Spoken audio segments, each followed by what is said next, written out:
Hello বন্ধুরা, I am suffering from IBS. আজকে আমি ডিসকাশন করব আইবিএস অ্যান্ড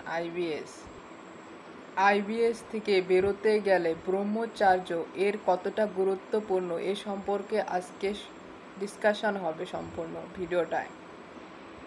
ব্রহ্মচর্য, মাস্টারবেশন এবং নো ফ্যাব এগুলা একে অপরের প্রতি অনেকটা রিলেটেড টপিক। সবাই যখন টিনেজে থাকে তাদের মধ্যে হরমোনাল চেঞ্জ হয় এবং সেই সময় থেকেই শুরু হয় মানুষের এই পতনের কারণ।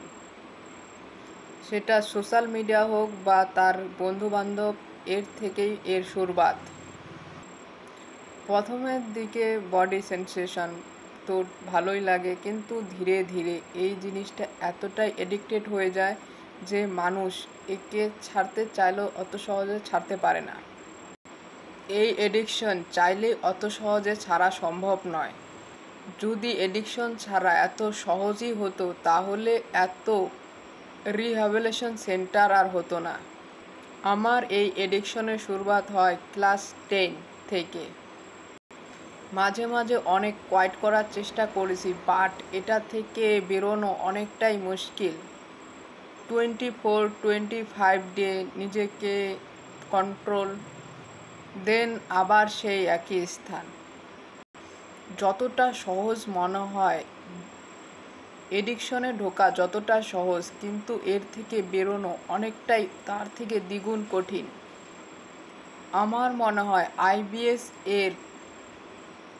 এর পিছনে অন্যতম একটি কারণ হলো এই এডিকশান, যা আপনাকে ভিতর থেকে আঁকড়ে রেখেছে, যেটা আপনাকে ঠিকঠাকভাবে কোনো কিছুতে এগোতে দিচ্ছেন না। আপনি চাইলেও অত সহজে এটার থেকে বের হতে পারছেন না। কিন্তু বন্ধুরা, যদি আমরা এই আইবিএসের সঙ্গে লড়াই করি তাহলে আমাদেরকে এখন থেকেই প্রতিজ্ঞা নিতে হবে যে আমরা এই মাস্টারবেশন অ্যান্ড নো ফ্যাব থেকে নিজেদেরকে দূরে রাখবো এবং একটি সুস্থ লাইফে ফিরে আসব। নিজেকে যোগা প্রাণায়ামের মাধ্যমে ব্রহ্মচর্য সাধতেই হবে, না হলে এই লাইফে আর কিছুই থাকবে না। লাইফের পিছনে যতটা ভুল করেছি এখন আমাদেরকে সেগুলিকে শুধরাতে হবে, না হলে আমরা যে আইবিএস যে মেন্টাল সিচুয়েশান, যে ফিজিক্যাল সিচুয়েশান, সেখান থেকে কোনোদিনও বেরোনো সম্ভব না অত সহজে।